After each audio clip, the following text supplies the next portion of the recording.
ചേട്ടാ ആട്ടാ മിണ്ടായി. അതിമനോഹരമായിരിക്കുന്നു ചിന്നു നിന്റെ ഈ മസാജ്. Thank you. ഈ ടെക്നിക്ക് എങ്ങനെയുണ്ട്? ഈ ടെക്നിക്ക് കൊള്ളാം, തിരക്കടില്ല. ഇത് മുടി വളരാനുള്ള ഒരു മസാജാണ്. അത് ശരി. രക്തോട്ടം സ്കാൽപ്പിലേക്ക് കൂടുമ്പോ അവിടെ നിന്ന് മുടി കിളിച്ച് വരും. നീ ആരെങ്കിലും വീഡിയോ കാണുന്നതുകൊണ്ട് വെറുതെ സമയം കളയണമെന്ന് നീ വിശ്വസിക്കണ്ട കേട്ടോ. നീ മപ്പിന് കണ്ടോ? എനിക്ക് അങ്ങോട്ട് വരാവോ? വരണ്ടെന്ന് പറഞ്ഞാൽ നീ വരാതിരിക്കും അല്ലല്ലോ. ഇല്ല, എനിക്കൊരു ചെറിയ കാര്യം പറയാനുണ്ട്. ഓ, ചെറിയൊരു കാര്യല്ലേ? പറഞ്ഞില്ലെങ്കിലും കുഴപ്പമില്ല, നീ പൊയ്ക്കോ. അല്ല, അത് അത്യാവശ്യമുള്ള ഒരു കാര്യമാണ്. അത് പറഞ്ഞ് ഞാൻ പെട്ടെന്ന് പൊക്കണം. വന്നിരി. ഓ, ഇരിക്കൊന്നും വേണ്ട, അങ്ങ് പറഞ്ഞിട്ട് പോ പിങ്കി. അതെ, ഞാൻ പോവാണ്. അല്ല, ഞാൻ ഹോസ്റ്റലിൽ പോവാണ്. ശരി. എന്തിന്? അല്ല, നിങ്ങൾക്ക് എല്ലാവർക്കും ഒരു ഭാരമായിട്ട് ഞാൻ ഇവിടെ നിൽക്കുന്ന അത്ര ശരിയാണെന്ന് എനിക്ക് തോന്നുന്നില്ല. വെയിറ്റ് കുറച്ചോ. ഞാൻ തമാശിക്കണല്ല, സീരിയസ് ആയിട്ടുള്ള ഒരു കാര്യം പറയാനാണോ. മോൻ നോക്ക് പിങ്കി, നിന്റെ പ്രശ്നം എന്തോന്ന്? ഇപ്പൊ ആര് സമ്മതിച്ചു നിന്നെ ഹോസ്റ്റലിൽ പോകാനായിട്ട്? അങ്ങനെ ആരും സമ്മതിച്ചെന്ന് പറഞ്ഞു കഴിഞ്ഞാൽ എന്റെ അച്ഛൻ സമ്മതിക്കും. ഓ പിന്നെ അണ്ണൻ അപ്പൊ സമ്മതിക്കും. എന്റെ അച്ഛന് മാത്രമേ എന്റെ ഫീലിങ്സ് മനസ്സിലാക്കാനുള്ള കഴിവുള്ളൂ. ഫീലിങ്സ് ഒക്കെ ഉണ്ടായിരുന്നു. നിന്നെ ചെവി പിടിച്ച് കിഴിക്കണത് ഭയങ്കര മാത്രമാണല്ലോ. അപ്പൊ ആ ഫീലിംഗ് എങ്ങനെ കണ്ടിട്ടുള്ളൂ. ഓ ശരി, ഞാൻ ഇത് പറയാൻ വേണ്ടി മാത്രം വന്നു. നീ ഇപ്പൊ ഈ വാശിയൊക്കെ കാണിക്കണം എന്തിന്? പിങ്കി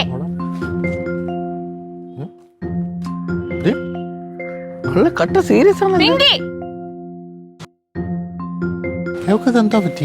എനിക്കറിയില്ല എന്റെ പൊന്നെണ്ണ. അവൾ ചുമ്മാ എന്തെങ്കിലും വെറുതെ ഇങ്ങനെ പറയാനാണ്, അല്ലാത്ത കാര്യമായിട്ടൊന്നുമില്ല. അല്ല, നേരത്തെ എന്നോട് ഇതുപോലെ ഒന്ന് ഉടക്കിയായിരുന്നു. അവൾക്ക് അങ്ങനെ ഉടക്കാന്ന് അറിഞ്ഞൂടാ. അതെ.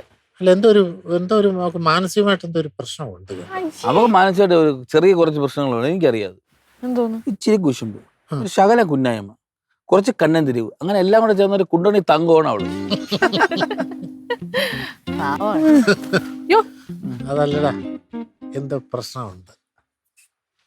ഞാൻ ഏതായാലും ഒന്ന് അന്വേഷിച്ചിട്ട് അണ്ണ ഇടപെട്. അതിനൊന്നും യാതൊരു ആവശ്യമില്ല. അണ്ണന്റെ ഒരു ആഗ്രഹമില്ല, നമ്മളങ്ങനെ നിരുത്സാഹപ്പെടുത്താൻ പാടില്ല.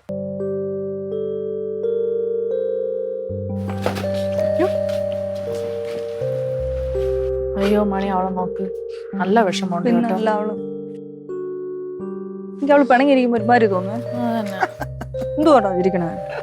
പിന്നെ അല്ലാതെ നല്ല മടല് വെട്ടി രണ്ടടി കൊണ്ട് അടിച്ചിട്ട് കയറി പൊടിയാത്തെന്ന് പറയാനുള്ള കാര്യമേ ഉള്ളൂ. മടലെ പറ്റി നിന്നെ തന്നെ അടിക്കാനുള്ളത്. നീയാണ് കൊടുത്താൻ കേട്ടവേ.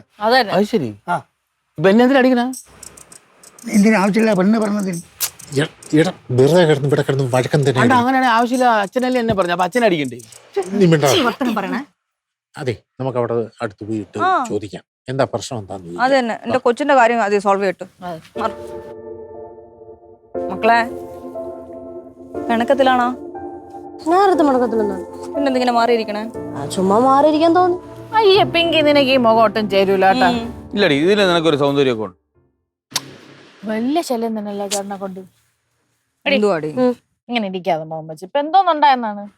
എടി മോളെ, ഇങ്ങോട്ട് നോക്കിയേ. നിനക്ക് എന്ത് പ്രശ്നം ഉണ്ടെങ്കിലും ഈ മാമനോട് പറയാം, മാമനത് സഹായിച്ചു തരും. മാമ ഒന്നും മിണ്ടണ്ടാമ. ഈ വീട്ടിലെ ഏറ്റവും സ്നേഹം മാമനാണെന്നാണ് ഞാൻ വിചാരിച്ചത്. അത് സത്യമാണല്ലോ മോളെ. അതെന്റെ വെറും തോന്നലായിരുന്നു. കാര്യം മനസ്സിലായല്ലോ, അതാണ്. എടി പിങ്കി, നീ എന്തോന്നു എടി പ്ലാനൊക്കെ കള. ഹോസ്റ്റലിലും മണ്ണാങ്കട്ടിയിലൊന്നും പോകണ്ട. നീ വിചാരിക്കും പോലെ അല്ല. അവിടെ വേണ്ട ഇത്തിരി ഭക്ഷണമേ തരുള്ളൂ, അതും ടൈമൊക്കെ ഉണ്ട്. നിനക്കൊന്നും സെറ്റ് ആവത്തില്ല പിങ്കി, ഞാൻ പറഞ്ഞേക്കാം. പക്ഷെ ലൈഫ് അടിപൊളിയായിരിക്കും. ഫ്രണ്ട്സിനോടൊക്കെ ചില്ല് ചെയ്ത് വലിയ കഷ്ടം തന്നെയല്ലേ ചേട്ടാ ചേട്ടനെ കൊണ്ട്. പിങ്കി അങ്ങനെ മനസ്സിലായ? കുഴപ്പമില്ല, അപ്പൊ ഞാൻ അഡ്ജസ്റ്റ് ചെയ്തോ. എന്തിനിങ്ങനെയൊക്കെ പറയണേ? ഇവിടെ എല്ലാവർക്കും ഒരു ഭാരമായിട്ട് ഞാൻ ഇങ്ങനെ കടിച്ചു തൂങ്ങി നിൽക്കണം ശരിയല്ലെന്ന് എനിക്ക്. ഇപ്പൊ നീ വളർന്നില്ലടി, ഇനി നമ്മളെ എടുത്തോണ്ടോ നടക്കണ്ടല്ലോ. ചേട്ടൊന്നും മിണ്ടായി ചേട്ടാ. മക്കളെ, നിന്റെ അടുത്ത് സ്നേഹം ഇല്ലാത്തതുകൊണ്ടാണ് നമ്മളെല്ലാരും നിന്റെ അടുത്ത് വന്നത്. സ്നേഹം ഇങ്ങോട്ട് നോക്ക്. എടി നീ ഇങ്ങനെ ഓരോന്നും കാണിക്കുമ്പോ മണിക്കും അണ്ണനൊക്കെ എന്തോന്ന് വിഷമം വരും, നീ ആലോചിച്ച് നോക്ക്. അമ്മയ്ക്ക് ഓ വിഷമം, എനിക്കൊന്നുമല്ല വിഷമം വരുമെന്ന്. അമ്മയ്ക്ക് എപ്പോഴും റിങ്കിയുടെ അടുത്താണ് സ്നേഹം, എന്റെ അടുത്ത് സ്നേഹമുള്ളതെന്ന് എനിക്ക് തോന്നിയിട്ടേ ഇല്ല. കറക്റ്റ് കാര്യമാണത്. പറയടി, നീയൊക്കെ എന്തുവേണമെങ്കിലും പറഞ്ഞോ. മക്കളെന്നും പറഞ്ഞ് ജീവിക്കുന്ന അച്ഛനും അമ്മയടുത്ത് ഇങ്ങനെയൊക്കെ തന്നെ പറയണം. നിനക്കൊക്കെ എന്തു ആവാമല്ലോ. അതെ, ഞങ്ങൾക്കൊക്കെ വഴക്ക് പറയാനും എന്തെങ്കിലുമൊക്കെ ഒരു അടി തരാനും ഒക്കെ നിങ്ങളെല്ലാരും വേണ്ടേ? അത് ശരിയാണ്, അടിക്കാൻ എപ്പോഴും എന്നെ വേണമല്ലോ. അല്ല, അങ്ങനെ പറഞ്ഞല്ല. മനസ്സിലായി. അല്ല, ഇപ്പൊ നിങ്ങക്ക് എന്തുവാണ് വേണ്ടത്? നീ പോവണ്ട. ഞാൻ ഹോസ്റ്റലിൽ പോകണ്ട. പോവണ്ട. അല്ല, ഞാൻ ഹോസ്റ്റലിൽ പോകും നിങ്ങൾ വിചാരിച്ചു? പിന്നെ ഇവിടെ എന്റെ വീട് കിടക്കുമ്പോൾ ഞാൻ ഹോസ്റ്റലിൽ പോയിക്കാൻ പോകും. വേറെ പണിയില്ല എനിക്ക്. ഒരു മിനിറ്റ് ആഹാരം മേടിച്ചു തരും എനിക്ക്. അതല്ലേ ഞാൻ നേരത്തെ ചോദിച്ചത് എന്റെ അടുത്ത്. അതേ എനിക്ക് പോകാൻ പറ്റില്ല. ഡീ ആന കൊടുത്താൽ ആശ കൊടുക്കല്ലേ? ഇത് കിട്ടുകയുള്ളൂ. അപ്പൊ ഇത്ര നേരം പെർഫോമൻസ് എന്തോന്നായിരുന്നു? അത് പിന്നെ എന്റെ അടുത്ത് ആർക്കും ഒരു സ്നേഹമില്ല, എന്നെ ഒരു അവോയ്ഡ് ചെയ്യുന്ന പോലെ എനിക്ക് തോന്നി. അപ്പൊ നിങ്ങൾക്ക് സ്നേഹം ഉണ്ടോ, അഥവാ സ്നേഹം അങ്ങനെ നിങ്ങൾ മറന്നുപോയാൽ ചെറുതായിട്ട് നിങ്ങൾ ഓർമ്മിപ്പിക്കാൻ. ഈ ലിസ്റ്റിൽ എന്നെ പെടുത്തണ്ട, എനിക്കില്ല. ഇല്ല കയറിപ്പോ ഉണ്ടല്ലോ. പോട്ടെ, സാരല്ല, കരയൊന്നും വേണ്ട. അഭിനയാണെന്ന് എനിക്ക് മനസ്സിലായി, എന്നാലും കുഴപ്പമില്ല കേട്ടോ. അങ്ങനെ നിക്കണ നോക്ക്. സന്തോഷമായി എല്ലാവർക്കും. എനിക്ക് മരിയ ബേക്കറിന്ന് പപ്സും ഷേക്കും മേടിച്ചു. എങ്ങനെ പറഞ്ഞ കേട്ടോ, മറിയ ബേക്കറി നമുക്ക് പപ്സും ഷേക്കും വാങ്ങിച്ചു കൊടുക്കാം. ചോറാ ഞാൻ കാണിച്ചു കൊടുക്കണം. നീ എല്ലാവർക്കും എല്ലാ സാധനവും മാറ്റി കൊടുക്കണം. എനിക്ക് അവള് പോയ പ്രശ്നമില്ല, അവള് പോട്ട്. ഞാനുണ്ട് മോളെ.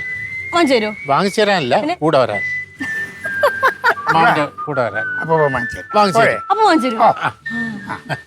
അങ്ങനെയാണെങ്കിലാണ് നമുക്ക് പെട്ടെന്ന് ഡ്രസ്സൊക്കെ മാറിയിട്ട് വന്നാലേ. അല്ല അച്ഛൻ വാങ്ങിച്ചു കൊടുക്കാൻ പോണം, അപ്പൊ നമുക്കും കൂടെ പോവാം. കൂടെ പോകണല്ലോ. ഒരു കാര്യം